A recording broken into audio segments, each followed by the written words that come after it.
so they'll hear you too. Good. All right. Hello, everyone. Guy's going to talk about the SARC review.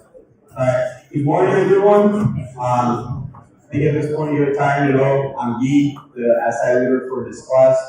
I'm here to announce that I will be hosting a final exam review for Physics 2. That's going to be part of the study unit. If you're not aware, it's like a week that a lot of subjects have final exams at the student union. So my final exam review is going to be December 1st on Monday at 11:30 a.m. At the student union. And also will be available too. I will be shortly sending announcements about those things. It's very similar to the other exam reviews I did. There's only one change where the materials are going to be available at a different website than it was before. So please keep an eye on the announcement. It's a 2-hour review. I'll go over problems that we did a whole year and mostly open problems.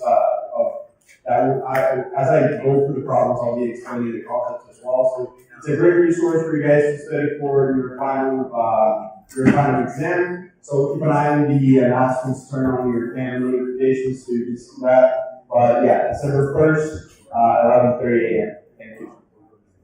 Cool. All right.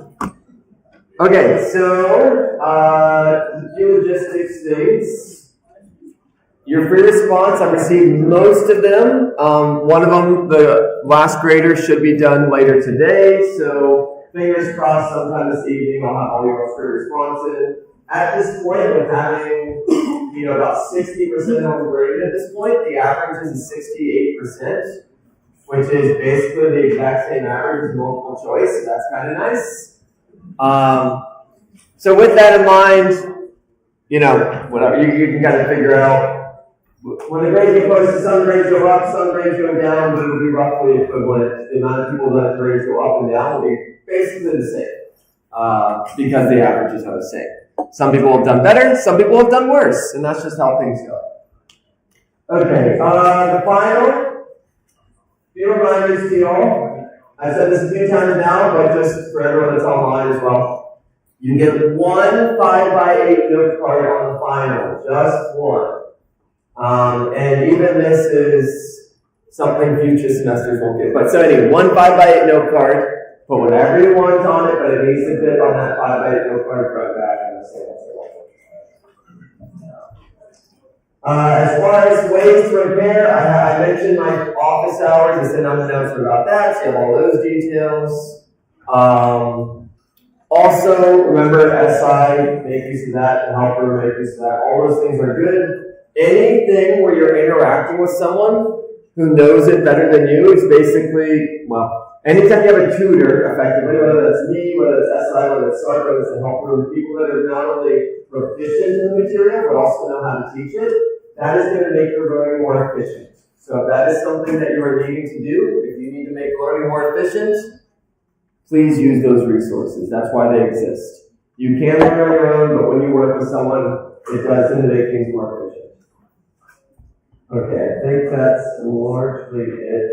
Review will be on Tuesday. I'll try to make some quick PowerPoint slide for electromagnetic waves. I'll make a summary slide, also 1 or 2 summary slides, but really there's not too much to say there. On Tuesday, really what I'm going to be doing is just going through the old reviews quickly. And just say, hey, remember this is a thing, remember this is a thing. And then I'll be of course, highlighting, make sure you can do this, make sure you can do this. Basically, it's highlighting the important skills going through the review to do so. You still get the formula sheet. The formula sheet will be the same. It's the one that's posted currently online. That is the formula sheet you will get on the exam. Yep. And then the last thing. Please use that Excel spreadsheet I sent out to determine what you need to get in the class to achieve the letter grade you want to get. That is a very common question I get. Where people are like, hey, I got these grades, what do I need to get on the final? Use that Excel spreadsheet. That will give you the numerical number. You can plug in various final grades, and it does everything. It has the clicker stuff in there. It has the Like it has all the things that wet courses doesn't handle, specifically whether or not to keep eye clickers, and specifically the final or placing the lowest test grade. This is higher. Is today the last day of clicker questions? Today is the last day of clicker questions. So if I have some time, I might try to update those. It's pretty quick and easy for me to do, actually. All right. And then, yeah, final 40 multiple choice questions. I'm currently making it. I've interacted it. I've made 39 of the questions. Currently, what I'm now going to go through is I need to go through to make sure, one, that it covers everything, two, that there's no typos, and three, that you won't be too mentally exhausted by the end of it. That's one of the challenges. I want to give a bunch of questions because it gives you a better chance to show what you know, but I don't want to give so many questions that your brain turns into jelly at the end. So that's the balancing act that I have to manage here. More questions is a good thing as long as your brain still works. That's the balancing act there. And 40 questions is nice because just to give you all some perspective on this, if you miss 8 questions out of 40, you end with an 80%. That's the nice thing with more questions. You can miss more questions and get a higher grade. Every question is worth 2.5 points out of 100. So if you miss 8 of them, that's 20 points and you get an 80%. So that's nice. So, alright. Last bit of content. This is where we're going to be done after today. Don't want to do things after today, which is kind of nice. So last class recap, we learned about that light is a wave, and because it is a wave, we use this equation. The electromagnetic, we use the wave equation, but we substitute things in. Instead of the amplitude, instead of generic amplitude, it's the amplitude of the electric field for one case, or it's the amplitude of the magnetic field, depends which one you look at, depends which one you're working with. Instead of V, it's the speed of light, and then the rest of it's the same wave equation. This is a very important question. This is a very important equation that you'll need to be familiar with. Again, I made a draft of the final. There's currently 3 questions that involve you being able to read the wave equation and pull useful information out of it. I stress this is something you need to be able to do. I'm explicitly telling you there's 3 questions on it. Now, not all, again, this is mixed with the OG, like the generic one, like a generic wave, and with electromagnetic field, but they both have the same form. All right, so make sure you can read these equations and make sense of them and pull meaningful information out.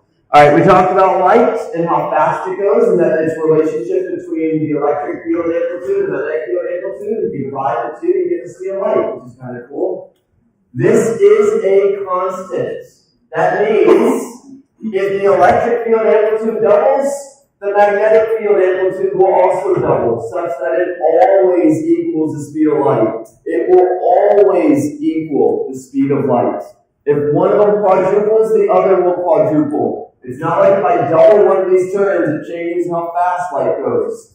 This C is a constant. On the formula sheet, it's in the constant area because it does not change. With some, it's like, C is a constant. Anytime an equation has C, it is always 3 times 10 to the 8. Alright, and then we did some things with that, and we talked about how you make waves, we did a problem, and then we talked about constructive and destructive interference. There's no questions on the test I'm going to ask you about this, but this is a quality of waves that you should just know. You can experience this next time you're near a body of water. Just splash some water up and down, and you will see constructive and destructive interference. It's kind of a nifty thing that you might appreciate, no one else in the pool will appreciate. I'll just be like, I don't care. But hopefully you'll find it cool. If you don't enjoy seeing this stuff in the real world, then you're not going to have a fun time in your job. You might make a lot of money, but I don't know. Be curious. Have fun with it. Okay, so there is a few things. Let me give you a summary of the last things I need to teach you.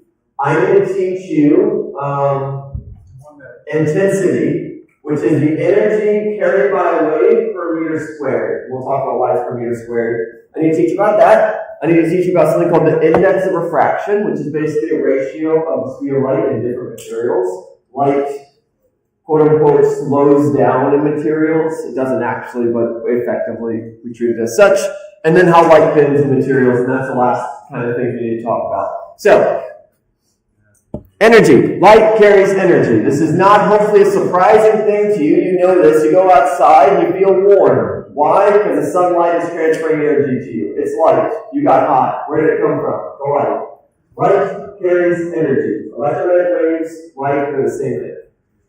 This energy varies with time and location. If you are closer to the sun, it's warmer. You get more energy. You get close enough, you're going to burn. As more time passes, you also collect more energy. You go outside for a long period of time, you get sunburned. Why? Because you've collected more energy. So this is not hopefully not a surprising thing.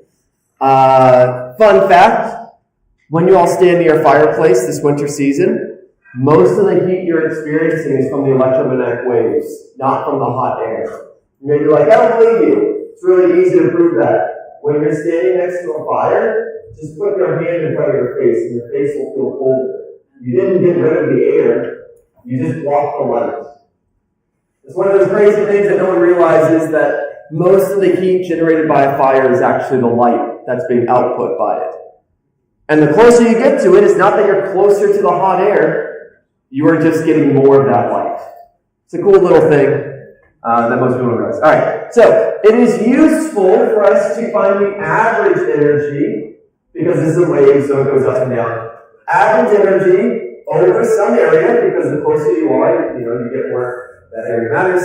The more, the bigger your solar panel, the more energy you collect, right? And then over some time, because again, as time goes on, you of course collect more. So that's the thought process. That's the logic here. So we're going to define something called intensity, which is that. Intensity is the energy per second per area. Energy per second per area. Energy per second is something you learned about in Physics 1. It's something you learned about in this class. Power. Power is energy per second. That is the definition. So you can see that down here. Power is the energy per second. That is the definition of power. Watts is the unit. Watts is joules per second. Meters, and so if I take the average power and I divide it by the area, that's going to give me my intensity, because that's going to be energy per second per area. This here should be average intensity because it's average power per area. Great. So this is just the definition of intensity. It's not derived, it's just defined. This is what intensity is. It's power per area, energy per second per meter squared. This thing at the bottom, this power average, this is how you average anything that occurs over time. This equation over here is a generic equation, and if you have some function that varies with time, and you want to find its average, you integrate over time, that gives you my total, and then if I divide it by the total time, that gives me my average per second. Now, this integral, I know, I recognize there's a tiny little typo, it should be from 0 to t. Doesn't really make sense to go from 1 to t. You integrate over all time, and then you divide it by time. Total divided by time, boom, you get the average. That's the definition of average. Yeah. So you substitute the integral in? Yeah. You're not actually gonna have to do this integral to clarify. We just use this for a derivation. Yep. You all do need to know this equation is on the formula sheet. This one up here, this intensity equals power average over area. There's some problems where we're going to practice that. But we're just going to use these ones down here to derive this. Our goal is to get this intensity in terms of the electric field and magnetic field. The next few slides I'm going to whip through pretty quickly because there's about 6 slides to do this derivation, and we're not going to spend the time on that. So I'm just going to go through it very quickly, but if you want to see it for yourself, if you want to go through it slower, feel free. As always with these derivations, you don't need to know them to solve the problems. I just want to show you I'm not making it up. And the derivations we're about to do are pretty much all algebra. It's all algebra using equations that you've already seen. Nothing crazy. It's just choosing the right equations. So, something I haven't taught you all is that, okay, if electromagnetic fields carry energy, what's that energy in? It's in the fields. The fields carry energy. This is something I haven't really mentioned in this class, but it's an important idea. Fields carry energy and they quote-unquote store energy. You can store energy in the field. Capacitors make electric fields. There's an energy in that due to the, you can actually think of it as energy being due to the field stored inside it. The same thing with an inductor. Inductors make magnetic fields, and you can think about the energy as an inductor as the energy stored in that field. It's a useful way of looking at things, two different perspectives. Previously, we said it was like the energy stored by having a bunch of charges. What's that energy actually stored in the fields? Great. These are the energy stored by the electric field at the top. This bottom one is the energy stored by the magnetic field. We're going to use those for our derivations. That's our step one. Alright, so again, I'm not going to actually, normally I'd work this through. That's why this slide is blank. But for the sake of just moving things along quicker, I don't really have the time to go through this. I'm just going to kind of walk you all through this here. So this is our original 1 Q times V. Remember, C equals Q over V. So you can just do Q equals CV, and then you can take that and you can plug that here, and it turns it into 1/2 CV squared. Great. We then remember that the definition of voltage is the integral. In the case of a capacitor, E is a constant, so it comes out, so V equals ED. We then take that and we put it where V is. If V equals ED, great, I can express V in terms of E now. I can also express capacitance in terms of physical variables. So I'm going to replace C with epsilon naught A over D. That's the definition of capacitance. I'm going to replace V with E times D. That's all I'm doing here. So that's the next line here. We take this V and we replace it with E times D. We take this C and we replace it with epsilon naught A over AD. Just simple algebra, and great, that's the energy stored in a capacitor. That's the equation for the energy stored by the electric field. It's 1/2 epsilon naught E squared A times D. A times D is just volume. Area times distance is the volume of a cube, or rectangle, which is all a capacitor takes up. So if you want the energy per volume, just get rid of the A times D. Yay, energy stored by an electric field. That's the equation for it. Again, right now, don't worry too much about writing any of these steps down unless you're just curious. None of this is going to there'll be a nicer slide that has the main equations you need at the end. So that's the energy stored by an electric field. Yay. If we want the energy stored by a magnetic field, we're going to start with the one in the solenoid. Again, we're just going to make some substitutions. The inductance of a solenoid, that's what that L term is. That's just mu naught N squared A over L. It's an equation on your formula sheet. We're going to chuck that where L is.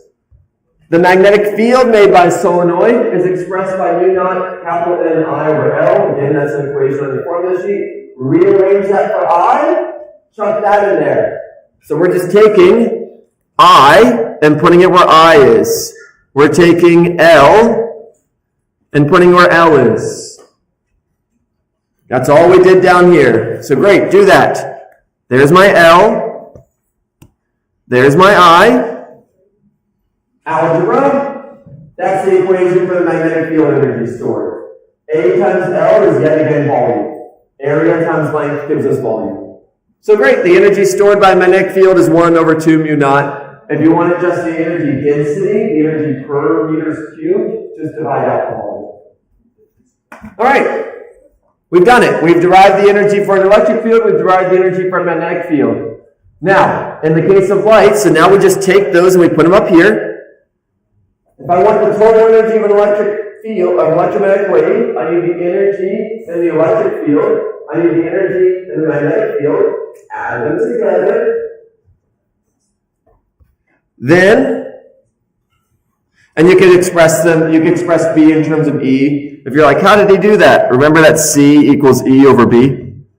So you can express one in terms of the other. That is a useful thing to remember, and I'm going to remind you all that in a second. What is D? It's the distance light travels. And what's the volume of this light?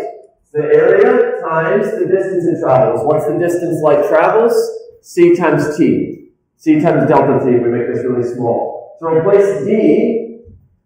Everywhere in this equation where we see D gets replaced with C times delta T. Cool. The definition of power, this is again just a definition from Physics 1, is du dt. So take this energy, divide it by dt, and we're going to do the physics thing where we just say dt is a variable and they cancel out. Great. Yeah, it's convenient, right? And boom, this is the power. This is the energy transmitted per second by an electromagnetic wave. So that's like these are the main equations we know. In a second, we'll see that. Now, remember, we don't actually care about power when it comes to waves. We care about power per area. Because you're like, what do I do with this area? Well, intensity is power per area. So what happens to the area? It cancels. So the final results, after all this work, is that the intensity, the energy per second, per meter squared, is these two equations down here, which are nicely, and then we want the average, so we do some things. We average, remember these fields are sine waves, so these sine waves, to get the average of the sine wave ends up being 1/2. It's squared, so it makes it an magnitude. The average of a normal sine wave is 0, but if you square a sine wave, it's no longer 0, because it makes all the negatives turn into positives. And great, there's your equations. It's probably a stupid question, but No, that's okay. power or can a magnetic field make power? Yeah, so this is actually, here we can see that's a good question. Can a magnetic field have power? Energy per second, yes. So you basically can write this 2 ways, actually 3 ways. You can find the intensity purely in terms of the electric field. You can find the intensity purely in terms of the magnetic field, or you can find it as a combination of the two. And if you're wondering, how did I go from one to the other? All you need to remember is this expression. C equals E naught over B naught. If you just plug that in here, you can go from E to B. This last one is the one on the formula sheet. I do not give you these other 2 equations. If you need them, either you need to write them on your 5x8 note card, or you need to be able to derive them by simply doing this expression. For example, say I wanted to just get, this is the one on the formula sheet. Say I wanted it purely in terms of electric field. Maybe I don't give you magnetic field in the problem. One, you can just solve for magnetic field using this equation over here and do that. Or you could solve for B naught. B naught equals E naught over C. And just plug that in here. And so we get E naught times E naught over 2 mu naught C. Great, and that will work. And you're like, but that doesn't look like this one.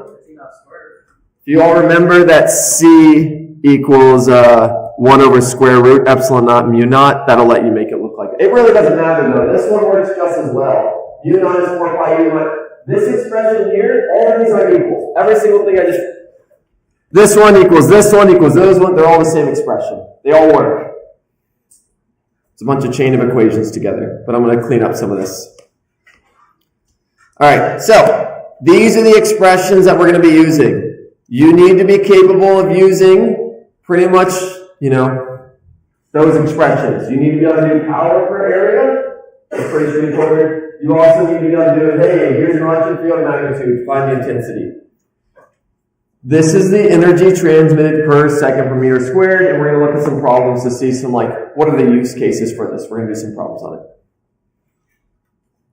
And this over 2 just comes from doing that average. That's the purpose of the average. Okay, so a 2.5 meter diameter communication satellite receives TV signals at a maximum electric field strength of 7.5 microvolt per meter. So at the point that they receive it, that's the value they receive. What is the intensity of this wave? What is the power received by the antenna?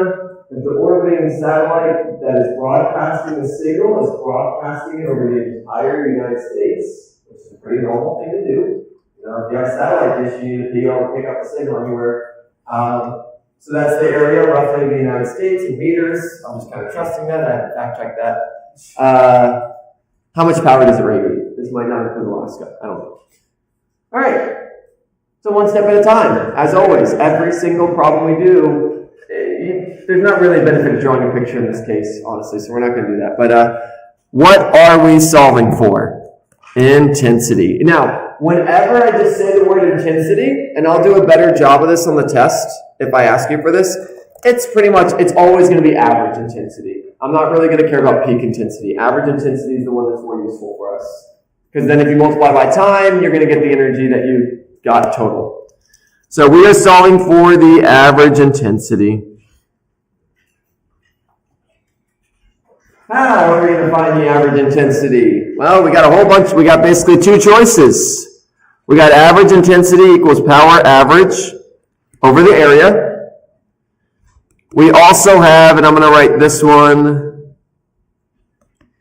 E naught B naught over 2 mu naught. This is the one on the formula sheet. This is exactly how it's written in the formula sheet. So we use the one that we can. Let's see, what do I have in this problem? I have the radius of a diameter dish, and I have E naught. I have the maximum electric field strength, i.e. the amplitude of the electric field strength. So looking at that, I do not have the power, so I cannot use this first one. I can find the area, we're going to do that later. We're going to use that later. This second one, you look at and you say, great, I've got the electric field strength. Oh no, I don't have the magnetic field strength. You can just find it. C equals E naught over B naught. So I'm going to do it purely in variables, just like I did before. I'm going to derive this on the spot. It's not a hard thing to do. This is pretty simple algebra. Equals E naught over C, so therefore this equals E naught squared over 2 mu naught C. I just plugged it in and, great. Cool, so you just plug in the numbers now and it's super easy. So 7.5 e to the minus 6 squared over 2 times 4 pi e to the minus 7 times 3 e to the 8. Yeah, when I plugged in the V naught, so there was already a V naught. And then I saw that in again, another one. Yeah. All right, and that equals a number. It's not much, but it's good enough. So this is the power of electronics.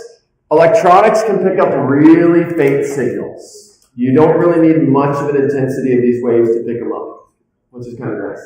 I mean, that's not your phone, this thing can't output that much power. Your phone is not like radiating tons of energy. Your phone radiates just a tiny bit of energy when it's communicating with things. And the phone tower that this is connected to is kilometers away. Now, they do have to space them out, rough, because, again, it's going out with so much. This is why you don't get cell phone service in certain places, because your phone can only transmit at, it's so much power, and if it's not close enough, that power is going to be too low for the phone tower to be able to pick it up. So, fun fact for you. There's those like fancy satellite phones, those radiate with a higher power to be able to reach the satellites and things like that. But you don't want your phone dying every time you make a phone call. Also, it'll get really warm because as it's radiating that energy, that means it's pumping a bunch of current, which means it would get really warm. So, roughly 7.5 e to the minus 14. And the units for this are watts per meter squared. Intensity is energy per second per meter squared. Watts is energy per second, so that's unit there. There is no, that's a good question. If there is one, I don't know what it is. How do we bet one from James? Good, yeah, I didn't discover it, so. Alright, so great, that's the first one. The next question says, what's the power received by the antenna? And at this point, I do need to write my givens down so that I can keep track of them. So in this problem, we know that R equals 2.5 meters, and we knew our electric field at this point was 7.5 e to the minus 6, just so I don't need to keep referring to the problem. So great, this is done. For part B, it says how much power is received by the antenna. How much energy per second does the antenna receive? And we look at the intensity equation. Oh look, I got area. Oh look, I got intensity. I can solve for the power. Oh, thank you. Yeah. This is a great catch. And I'll be kind in the test. If I put the word diameter on a test, I'll underline it. If there's ever a word on a test that if you mix up what it is and it's going to result in you missing the problem, I tend to underline it. So on the test, anytime I use proton or electron, I tend to underline what the charge is. And anytime I give you all directions, right, left, up, down, into the page, out of the page, I also underline those. Life won't do that for you, but in the case of a test, I don't want you to make a mistake because you misread it. I want you to make a mistake because you don't know the physics. I mean, I don't want you to make any mistakes, but... Power, do you mean average power? Yes, same thing here. When we talk about power, we'll assume average.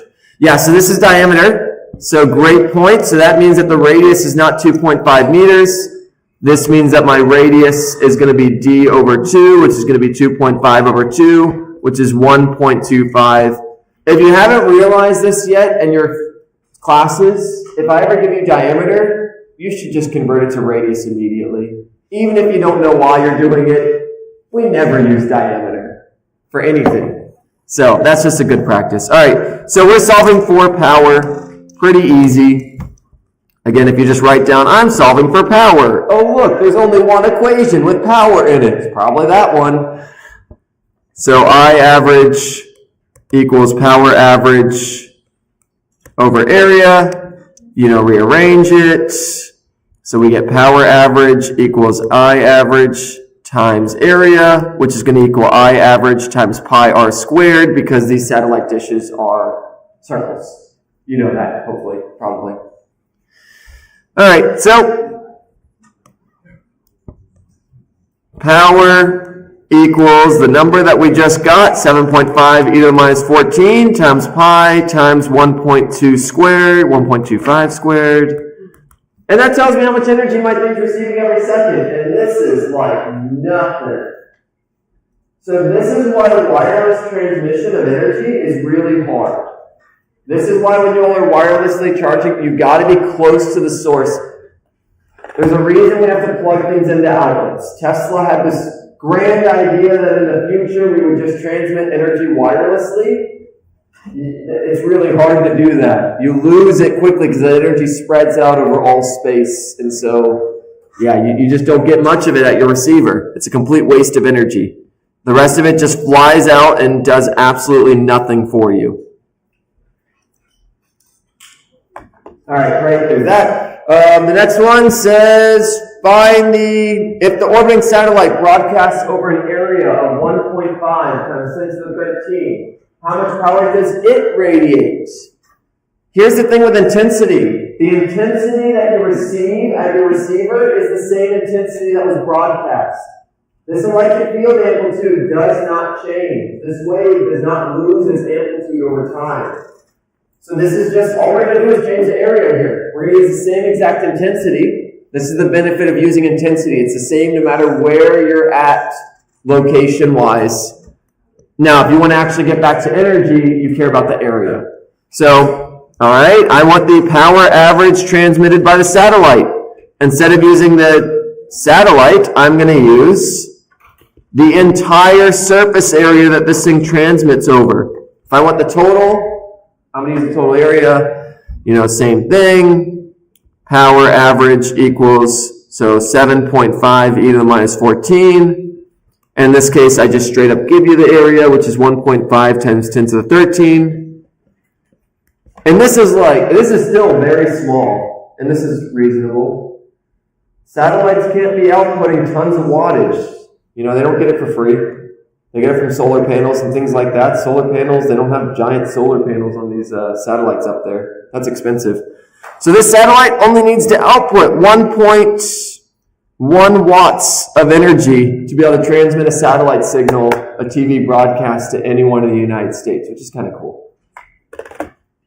Yeah, electronics are real sensitive, which is to our great benefit. But yeah, it's just kind of a cool application of this. And the bigger your radio dish, the better signal you can receive. Because the bigger area, so the more energy you can collect from that wave. You all know this, the big telescopes out there, they're really big. Why? Because they're trying to capture as much information. Energy is information. There you go. All right. So there's that's intensity. That's pretty much that. There's a few problems with that. Make sure you practice them. Make sure you're comfortable with this whole, using both sides of it, the power over area and the electric field stuff. All right. Look, if I didn't mention this, I probably would do. This is something else. Light is all light. Like, all of this is light. X-rays, gamma rays, your microwave, Wi-Fi signals, visible light, ultraviolet, it's all the same thing. All light is the exact same thing. It's a wiggling electric field. If you wiggle it really fast, it becomes a gamma ray. If you wiggle it really slow, it becomes a radio wave. And when I say it becomes, these are all human definitions. No one has said that a radio wave, this is not written on the wall somewhere. We basically just took up these wavelengths and we just sliced them into chunks to make it easier to explain. Another example of this, 2.4 gigahertz is the frequency of Wi-Fi signals. There is, when you all sign into Wi-Fi networks, there's basically the 2.4 gigahertz and there's the 5 gigahertz. That's just a slice. When it says 2.4, it's not exactly 2.4. It's a window. So your all's Wi-Fi signal, I forget how much giga is, honestly. Something I should probably know.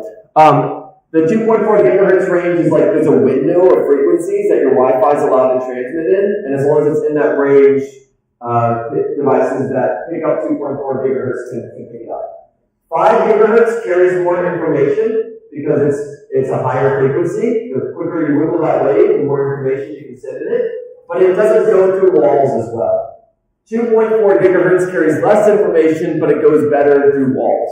So you'll find this at home that your router, whatever you might have, your router that sends out your Wi-Fi signals, sends out both 2.4 and 5, and generally they do like a dynamic thing where your phone will pick whichever one is the strongest. As you get farther from your house, it'll tend to be a 2.4. As you get closer to the router, it'll be a 5, because 5 is quicker, but the signal drops off. There is a new one that's come out that's 6 gigahertz, but it has the same problem where it doesn't go through walls very well. Those are the same gamma rays as like the ones that for you. No, so gigahertz is just giga is a. No, I said gamma ray. Oh yeah, gamma. Okay, yeah. So on a separate topic, gamma rays come from nuclear bombs. These are the most. As you increase your frequency, we're not going to get too much into this. As you increase your frequency, you get more energy. That doesn't show up in the equations I taught you because you have to start thinking about photons and that kind of thing. You are perfectly safe and visible, but any wavelength, the farther you get, the smaller the wavelength / the higher frequency, the more dangerous it is for you. Ultraviolet, that's what sun burns you. Then you get to X-rays, and X-rays, going to the doctor is perfectly safe. But there's a reason they put a lead suit on you. It's to limit your X-ray exposure. Lead will block those X-rays. Doctors leave the office when you're getting an X-ray because they don't need to be getting bombarded with X-rays. These X-rays are not particles. It's just light. It's just a really small wavelength of light. And gamma rays are the most dangerous. And if you've been exposed to gamma, you're almost guaranteed to get cancer at some point in your life. So yay. They come from generally nuclear bombs. So you're not going to be exposed to gamma, hopefully. This is all light. I thought light is like stuff you can see. So Yeah, it's a good question. This is all light. And then what's like the true definition of light? An electromagnetic wave. Yeah, if you want light to be what you see, you call it a visible light. We have to put the word visible in front of it. And the visible spectrum, your eye is tuned to see specific frequencies. All these other frequencies still exist, and you may be like, oh, wouldn't it be cool to see them? If you could see every frequency, you wouldn't be able to see anything because it's too much information. Remember, every radio wave, every Wi-Fi signal, every single one of you is emitting. So this is another fun fact. Every single one of you is emitting light right now in the infrared spectrum. If you have a heat vision, what is heat vision picking up? It's picking up infrared light. Where does infrared light come from? Anything that's warm. So everything's emitting. Every single one of you is emitting light right now, which is a crazy idea. But if you were in space next to some, obviously there's problems here. But if two people are in space, in the vacuum of space, and no air is around you, you still emit heat in the form of infrared light. This is actually how space stations have to manage their heat because there's no air around it to take the heat away, so they get just warmer and warmer and warmer as the electronics are running and people are inside of it. How do they emit it? Through infrared. They have radiators that just emit infrared light. What is the greater percent on the penetration of atmosphere? So, some of these can go through Earth's atmosphere, some cannot. That's a good question. I do not know any of the details for why this is, but some of them, this gets really complicated for why certain materials block certain wavelengths. Same microwave as like you put your food with, right? Yep, 100%. Yeah, microwaves are the same wavelength frequencies your Wi-Fi signals. They're just a very specific frequency. It's the resonant frequency of water. Your microwave is not bombarding your food with particles. It's just making the water molecules vibrate at just the right. So last little tangent. Microwaves are the same exact wavelength as Wi-Fi waves. Why are they quote unquote dangerous? When you're pushing someone on a swing, you don't just like push wildly. It doesn't work. You push and you pull at just the right times so that the person goes higher and higher. We call that the resonant frequency. Everything has a resonant frequency. You have a resonant frequency. Stable has a resonant frequency. It's the frequency at which if you push and pull it at that, it will wiggle more and more and more, just like a swing. Water molecules have a resonant frequency. What is that frequency? It's the microwave. It's the frequency your microwave uses. Your microwave puts this frequency in. It makes the water molecules vibrate faster and faster and faster and faster. That makes heat. Your food gets cooked. It is not radiation. It's not, when we use the word radiation, it's not like nuclear radiation. If you, in a microwave, why is it going to hurt you? Because you're made of water. And it will heat you up the same as it heats up everything. That's it. It is not like going to give you cancer. That's not, these just heat you up. They're not, but you can see they're on the safe side. So then, if Wi-Fi router is also outputting the same frequency. Yeah, it's much, the question is if the Wi-Fi router is outputting a similar frequency, why is it dangerous? It's much weaker, and it's not as specifically tuned. So that's the lower amplitude. It has a lower amplitude. That's a great way to think about it. Yeah, it has a lower amplitude, and the one in the microwave is very specific. But yeah, the bigger one is just your Wi-Fi router is not outputting that much. Your microwave uses a lot of energy. It uses like 400 to 700 watts, which it might not give you much perspective, but a light bulb, remember, uses like 14 watts nowadays. So your microwave uses about 30, 40 times the energy of a light bulb. All right, just a quick graph. As wavelength goes up, frequency goes down. As wavelength goes up, frequency goes down. As frequency goes up, energy goes up. I'm not going to test you on this, but it's just useful to know. Just fun facts.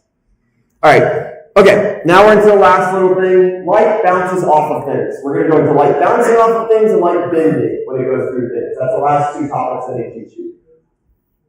Light reflection is super easy. It bounces like a bouncy ball. If you know the way a bouncy ball is going to bounce, you can predict the way light's going to bounce. Now, something I also want to mention to you, we're going to treat light now like a ray, meaning we're just going to draw it like a straight line. It's still a wave, but we're just going to draw it like this for simplicity. When we talk about these light hitting a surface, we're always going to be measuring with the area vector. The area vector is a vector that's perpendicular to the surface, so moving forward, whenever I mention an angle, it's measured with respect to the area vector. We've been using area vectors, so for example, this would be the incident angle, the angle it hits with. It is measured with respect to the area vector, not the surface, the area vector, because area vectors describe a surface. Okay, and case in point, hopefully you can probably predict which way a ball is going to bounce. You know, if I bounce a ball like this, it's going to bounce right off it like that. That's, you know, if you bounced any ball on any surface in your life, you should be familiar with this. That's a good, well, it won't bounce. Oh, that's it. Oh, you mean a light? It will treat the water like a hard surface. Yeah, so here's a nice picture of that. Again, we're always measuring with respect to the area vector. When you have a smooth surface, they bounce real nice. They all bounce the same way. You get a nice reflection. Why do bumpy surfaces, why do they look dull? Why do rough surfaces not look shiny? It's because the area vectors point in a bunch of different directions. If you all look at this picture, all the light is coming in the same way. The light's all coming in the same way. But when it hits the surface, the area vector here is that way, this one's up to the left, this one's even more to the left, this one's up to the right, this one's this way. It's not that the light's coming in differently, it's that the area vector is different. And so, you're like, this doesn't make sense. If you try to bounce a ball on a gravel road, it doesn't go well. Why? It bounces some random direction. A rough surface is like you trying to bounce a ball on a rough surface. It's unpredictable. It goes, it scatters because the surface is so messy. So that's why things are shiny and that's why things are rough. If you want to make you can shine anything. You can make anything shiny. Just make it really smooth and it will be shiny. That's a whole art where you can take like aluminum foil and make it really shiny by covering the ball. Or you take, like people take mud and they compact it into a ball and they shine it. it's a Japanese thing. I don't know the name of it. All right, great. Let's see if you're cool with this. If light hits a mirror at a 30-degree incident angle, remember that's measured with respect to the normal. I'm even going to draw that pretty picture for you. Boom, there's 30 degrees. Light hits it with 30 degrees. What will be the reflected angle? The reflected angle is also measured with respect to that dotted line I drew. Is it 30 degrees, 60 degrees, 150, 0? Take your shot. Yeah. So back to like the EM spectrum and how light reflects. How does light change color? Because the light comes out the light is not brown, but after it hits that table, it goes to the eye. Yeah. Different materials absorb different wavelengths. So it changes their frequency. These lights are emitting all the colors. Yeah. This will absorb some of them. The rest get reflected. So that's kind of the easy answer. Different materials absorb different wavelengths. Why? Very complicated. It has to do with the molecular structure and things like that, and some quantum mechanics. Whatever colors it doesn't absorb, bounce off it, and that's what you see. So something you see that's red, it's absorbed all the colors that aren't red. Not technical, but that's like a simplified way of viewing it. It absorbs the energy, which it doesn't change it. This is emitting all the colors. Think of it like, and each photon has a different color. So they're all coming out of here, but this is why black objects are hot. They absorb all of it, so they get hotter, because they've absorbed more of the photons. Yep. And that's why white objects are cooler, because they're reflecting instead of absorbing that. You see that like the ocean is white. There's like 2 days of the year, like the sun. Oh, directly overhead. Yeah. I haven't seen it, but this is still. Yeah. Oh. Yeah. Well, that's weird. All right. Thank you for letting me know. This was not collecting responses, so I'm just gonna. Yeah, I have no clue. I'm gonna just refiddle. Oh, it destroyed the whole thing. Huh? We'll try again. Yeah, right? Okay. Sorry, do it again. You all got like 40 seconds, but this is way overkill for this problem. I'm pleased to see the responses I'm getting. Again, really the only mistake you can make on this is what you're measuring the angle with respect to. Make sure you measure the angle with respect to the dotted line. Do you see the responses on this on my manual receiver that showed me. All right, 10 more seconds. And 5, 4, 3, 2, 1. Boop. All right, so great. Light comes in at 30, it bounces off at 30. You've discovered the law of reflection. It's a law. It's how light works. It's how bouncy balls work. Yay. One of the things, shiny versus dull, we already talked about that. Bumpy. Bounce a ball on a bumpy road, it ain't going to go well. Bounce it on a smooth road, it bounces right back to you. Yay. Okay, this is not going to be on the test, and for the sake of time, I'm just going to kind of like have you think about it, but I'm not going to have to respond because I'd have to leave it open for longer. If I'm 3 meters tall, what's the small size flat here where I need to see my entire body? Actually, you know what? I will leave it up for exactly 1 minute. That won't kill us. Take a guess. And this is based on physics. You're not going to like the answer, but it's based on physics. And I'll prove the answer. So take a guess. It does not matter where you're standing. That's the cool part with this situation. It does not matter where you're standing. Does your body clear in the picture? No. Just want to take by the mirror and I want to see my entire body. How big does it need to be relative to my body?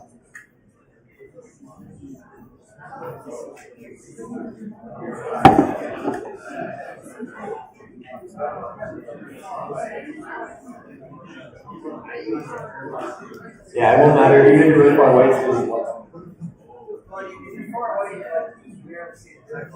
no. Yeah, don't worry about that. Alright. 5, 4, 3, 2, 1. So I'm not going to ask this question on a test. It's just kind of a fun question. So if I put myself here, and then I put a mirror, and I'll put it far away to make my life harder, but whatever.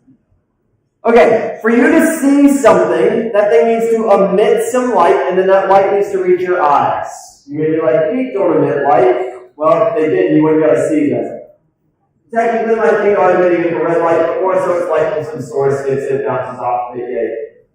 Your feet, therefore, to see them, we're going to draw a ray of light, and we're going to hit the mirror. Now I'm going to draw some random rays here just to see which way they go. So I'm going to draw a ray of light.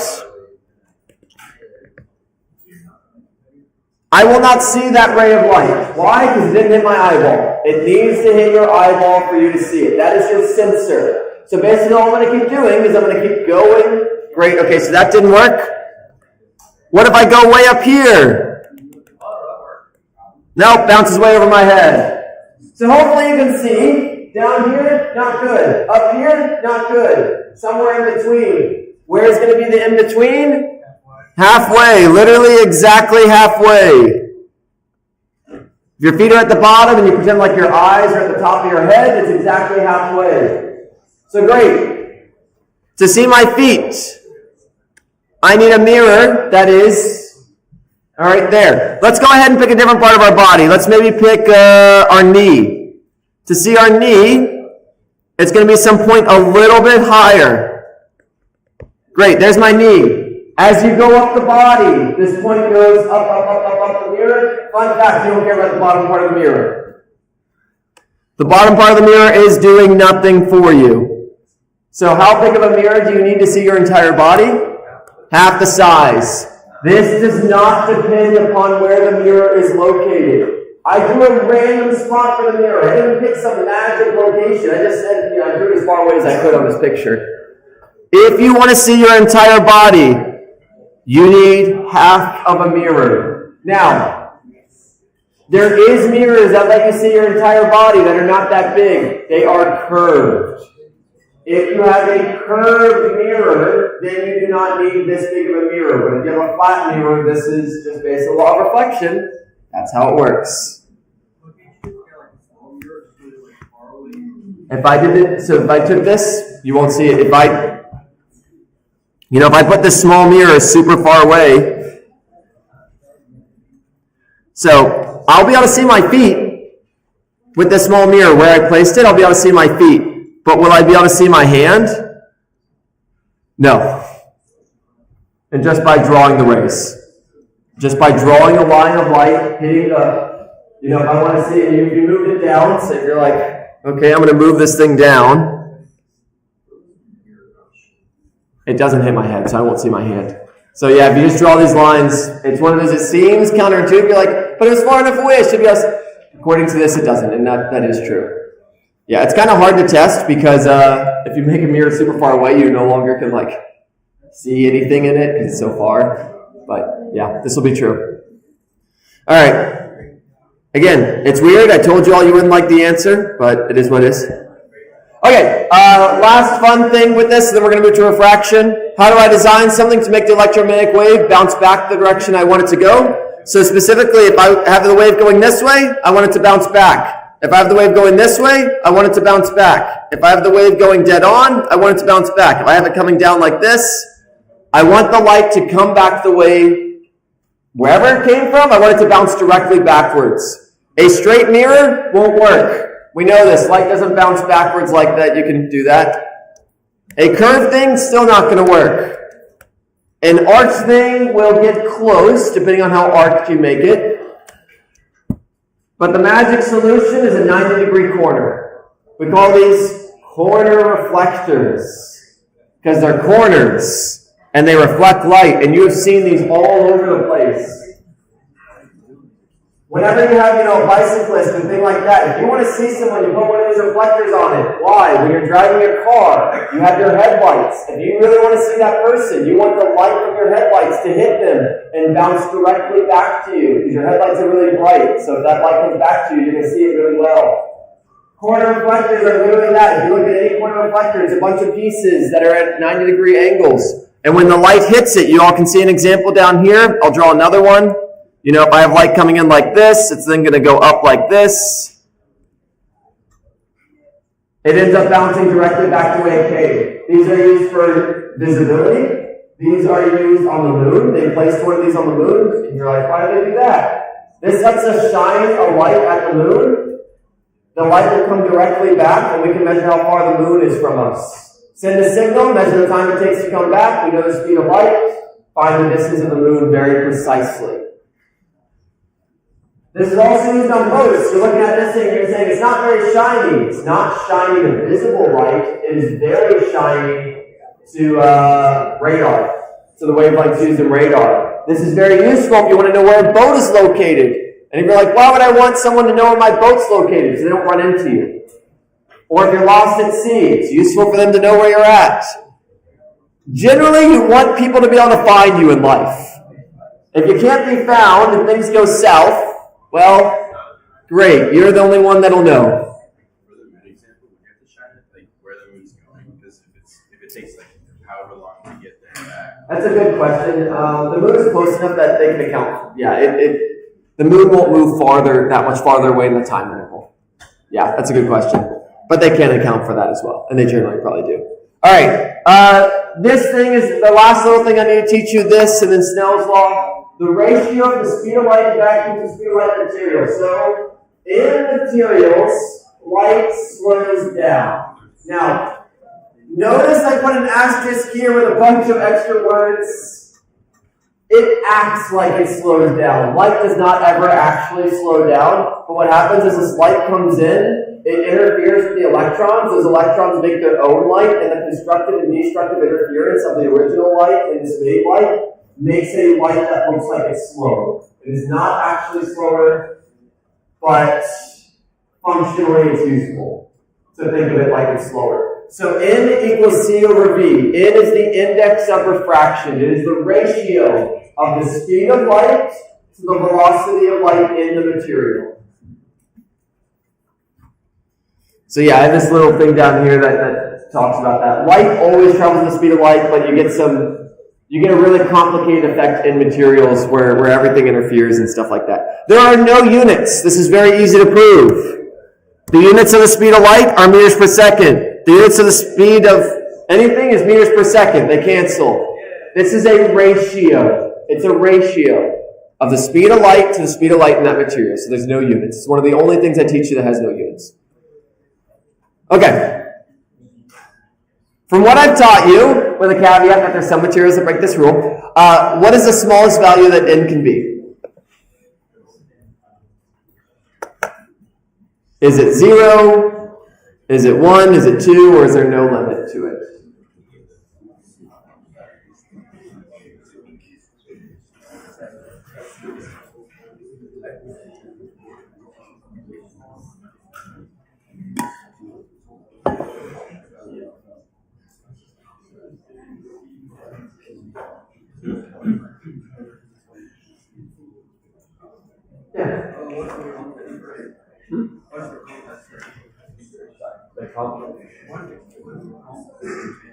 The context. So light when it goes from air to some material, it'll slow down. N tells us, so in air, when it tells us the speed of light, then the material is going to be slow. How much slower? Take the speed of light and divide it by that velocity, and that tells you how much slower. Yes. Yeah. Someone asked a question. The context for N is the ratio of the speed of light, which is as fast as it can go, divided by the speed of light in that material, which will be slower. And it tells us basically how much light, quote unquote, slows down in that material.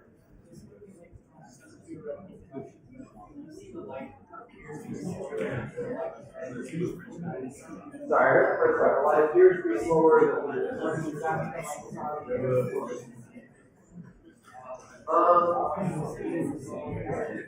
the light appears to be slower. Yeah, and even what's more complicated is you're not just seeing the original light. When that light goes in, it's making all the electrons wiggle, the concerner making their own light. And so you're actually seeing a combination of all these many waves together. Which is really, really complicated kind of idea. Yeah, light does, when it hits a material, that material then will make its own light in response to that light, and then the consequence of the two together, that's what you'll see. Which is kind of a crazy idea. All right, 5, 4, 3, 2, 1. All right, so this is very easy to prove. N equals C over V. C is the maximum value possible. V cannot be bigger than C. You cannot go faster than the speed of light. That is a rule of the universe. So as V approaches C, as V goes to C, we get N equals C over C, which is 1. You cannot get a smaller N than 1, with a caveat that there's some materials that break this rule. In those materials, light is not traveling faster than the speed of light. It's more complicated. Check out the Wikipedia page. If N equals 2, that means I'm going half as fast. Yeah. You said that Z approaches the speed of light, that's like. Yeah, so you can be bigger than 1, but you cannot be smaller than 1. If your velocity was half of C, then I get an N equals 2. If your V was 1/3 of C, so for example, if V equaled 1/2 C, meaning it is smaller than C, that would mean that N equals C over V equals C over 1/2 C equals 2. You can be bigger than 1, you cannot be smaller than 1. Smaller than 1 would mean you're going faster than the speed of light, which is nonsense. Just not how the universe works as far as we currently understand it. Okay, so here's an equation. Look, there's a wave. A plane infrared wave traveling through some transparent medium is given by this equation, 2 pi and y over 4 e to the 7 minus 3 e to the 14. What is the index of refraction of that frequency? And find the wavelength. Okay, I'm solving for n. Okay, I know C. I just need to find the velocity of this wave. That's all you got to do in this problem. How do I find the velocity of the wave? You remember this equation. You remember the general wave equation. E equals the amplitude times sine of 2 pi over lambda times x minus plus. Solve for V. Once you find V, chuck it in there. Remember, you'll need to be able to pull meaningful information out of this. Now, in this problem, this is not V. Why? Just compare the two equations. That would be V if this had a number underneath it. But it doesn't. How do I make it have a number underneath it? So I'm going to rewrite this equation. So E of y comma t. This wave is traveling in the y direction. Doesn't matter, but that's what it's doing. 2 pi of y over 5 e to the minus 7. These problems just a lot of writing. Great. Oh, this should be j hat. No, that's fine. All right. So, how am I going to make this look like the one up top? Really easy.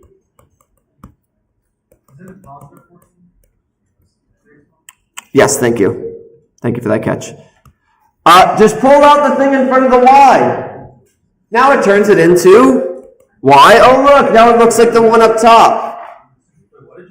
I just pulled out this 5 e to the minus 7. I have to do it for the other term as well. Correct. So I need to pull that out of the other term as well. So if I pull that out of the other term, if I factor that out, that is the same as multiplying by that number. I do not have room for that.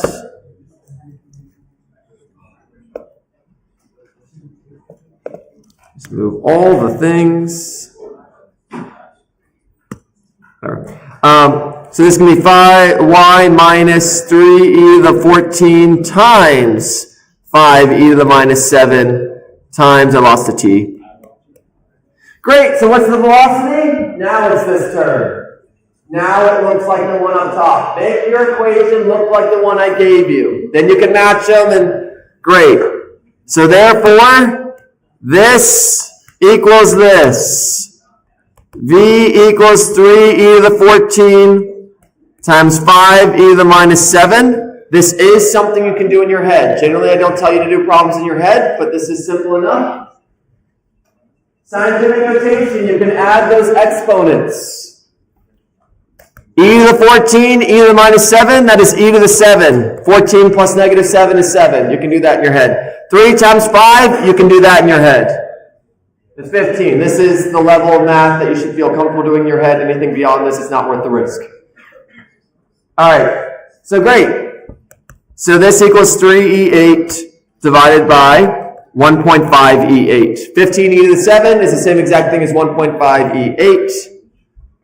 Oh, I don't even know why I did this. Weird. The answer, I just straight up told you the velocity. I didn't actually solve for n. So the answer here is not the right. N equals 2. Great. No units. Wavelength, I'll leave that for you to do. We've done enough of those. We don't have the time to quite do that. We practiced that already. Again, this is just free. Hey, make sure you pull the wave equation, and then N equals C over V. All right. One last equation I need to teach you all. Should be able to get it done in 10 minutes. What about the wavelength? I'll let you do that one on your own. I just don't have time. We've practiced that one at this point. The wavelength, actually easy. 5e minus. If you want the wavelength, be ready to pull it out. I don't know why. Yeah, 5e minus 7. I'll have to double check by the answer. That seems wrong. All right. Yeah, that should be right. Oh, it's the vacuum wavelength. Correct. Yeah, sorry. The vacuum wavelength, you're going to use C, and you're going to use the frequency. You're going to have to find the frequency, but it just means when it's not when it's actually traveling 3e8 instead. All right.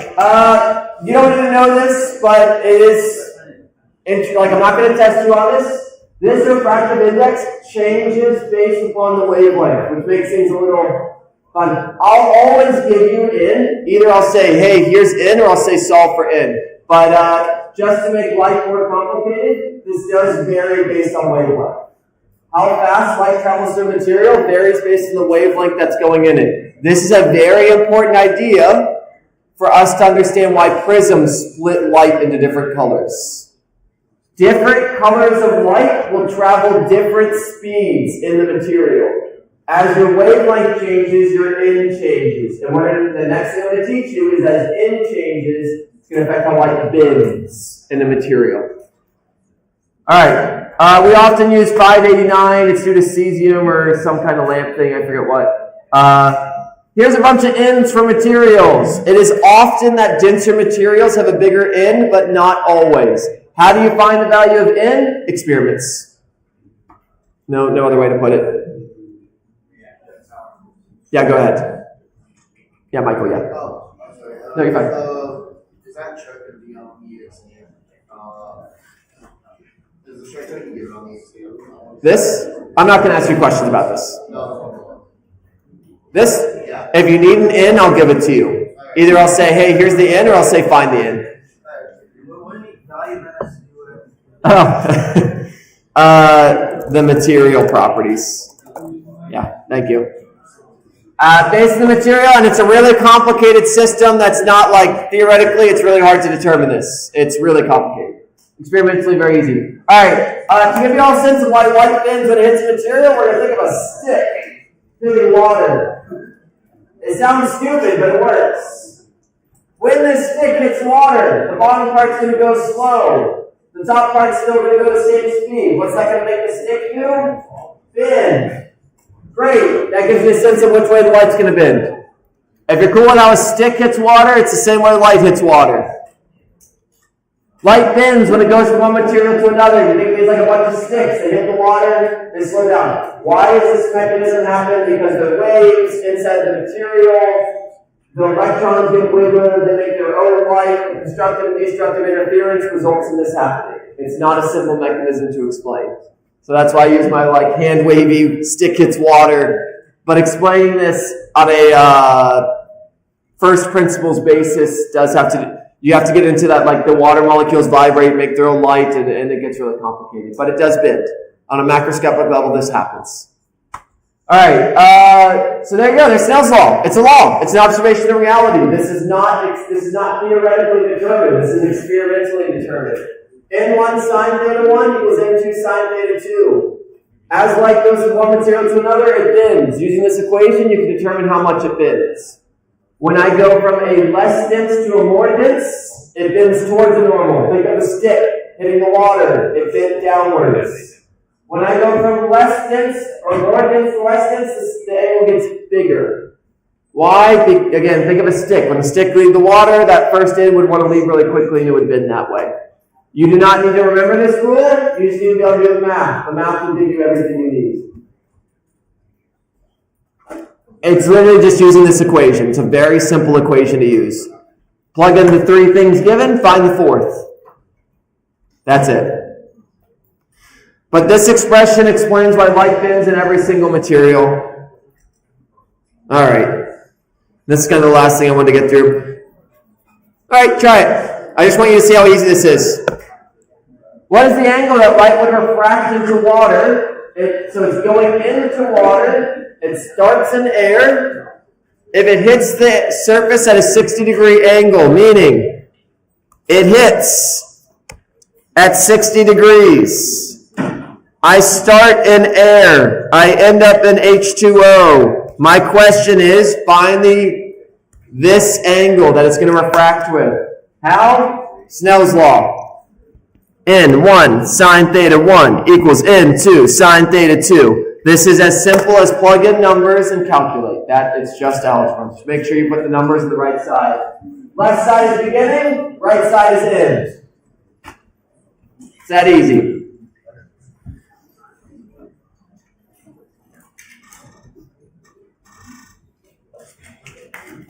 So yeah, we'll be able to get through this. I won't be able to talk about critical angle, but I won't test you on critical angle, even though it's really simple.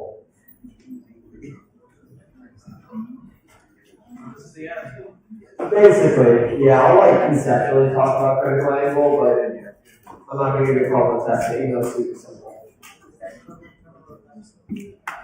You will need a calculator for this. Or, yeah, you're going to need a calculator for this. There's two viable answers just using conceptual understanding. You get a calculator on spot. Any calculator you want, yeah. You will need a calculator. Rule of thumb, 30% of the problems, 30-40% will require a calculator.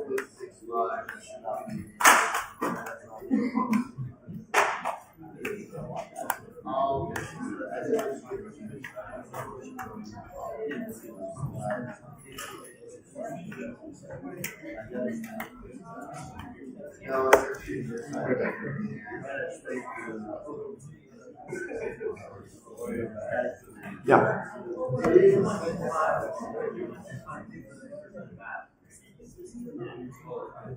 All right. I'm just going to leave this open while I solve it. I start in water. I start in air. We're just going to round it to 1. It's basically 1. Equals 1.33 some sine of theta 2. Therefore, theta 2 equals sine inverse of sine of 60 divided by 1.33. Great, you do that, you plug it in your calculator, you get 40.64. It is what it is. Like that, it's just math. Yeah, I know, you better get it right. I really wanted to move things on. Yeah. Yeah, that's fine. Other way around does work. All right. Last thing I'm going to kind of zip through is just this is a phenomenon that you all should be familiar with, which is called total internal reflection. What is the maximum angle that theta 2 can be when you go from a more dense to a less dense? It's going to be 90. Why? At some point, when you're going from more dense to less dense, remember this angle is bigger. It only gets so big, it can still exit into the material. At some point, it no longer leaves the material. This is called total internal reflection. Why? Because all the light is reflected inside the material. Why am I mentioning this? This is how you direct light to where you want it to go. Fiber optic cables utilize this principle. The new Ray-Ban displays, they're called waveguides. How do you guide light? You make material where it can't leave. How do you make it so it can't leave? You make it so that this total internal reflection happens, and that's a waveguide. And that is Physics 2. We're done. Great job, everyone. We're done. Yeah. So, good luck with your studying, y'all. look at all the things, have fun. Try to take a rest day, at least one, if not more, but work, but also rest. Both are important.